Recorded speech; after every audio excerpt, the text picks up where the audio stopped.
Yan guys, we mount the shelf by cabinet and we're done here. And this is the one. With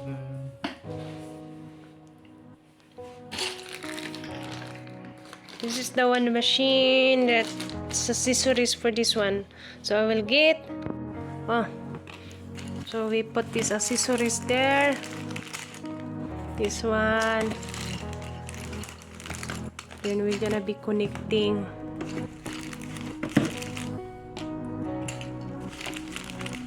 That's how we put. We mount.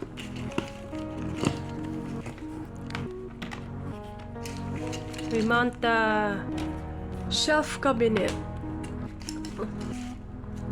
Cabinet shelf.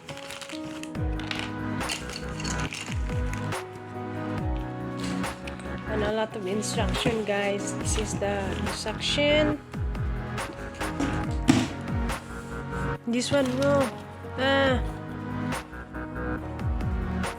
So, yan guys. This is our cabinet shelf. We just finished to mount of the foot.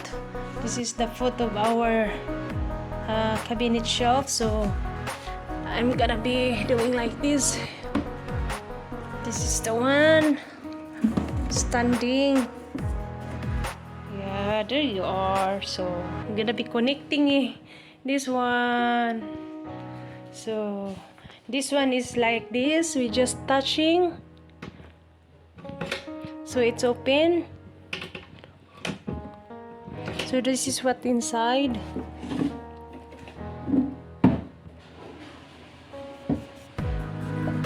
Finally, we are done to put the foot of this one. Then we just touching, guys.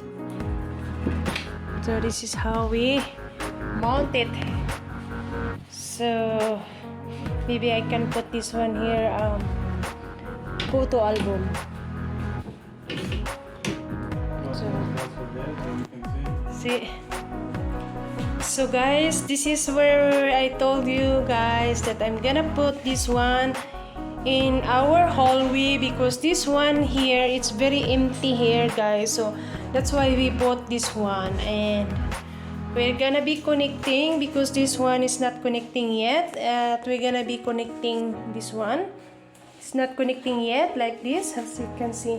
But whatever you do, you can do decided either you put here because you still have space here. So we can do, but we decided, me and my husband, we're gonna be putting like this, and we're gonna be connected this one. And this is the Gambi, guys. I mean, that's a foot for our cabinet shelf. And this is how the information, the form of our cabinet. And there's a space there. So we're gonna be open like this, like that, just touching. And that's how what we bought in Ikea, guys. So it's easy to connecting each other. It's easy to mount. And why we wanted to put this one, the cabinet shelf, because we have also our puzzle on the top. Is white, as you can see. So this is the puzzle we have there. We did this one, guys. You know, guys, how much this puzzle, my love, we did 2,000, 5,000, 4,000, 2. So this is the puzzle, guys. And this is the cabinet shelf. And this came from my husband's office, this kind of hallway. This is a hallway over here.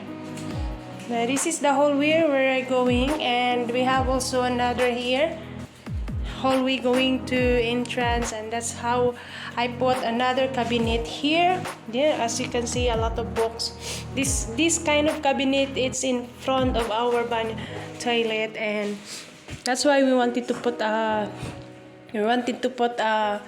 cabinet in this hallway. Yeah, as you can see. And some of the picture frame I already hung. Our picture frame hang over here. Still have a space. So that's it. I hope you're gonna be like it, my YouTube channel. So this is how we mount the furniture from Ikea, cabinet shelf. So yan. Thank you for watching and I hope you're gonna be like it. Thank you and God bless you everyone. Bye bye.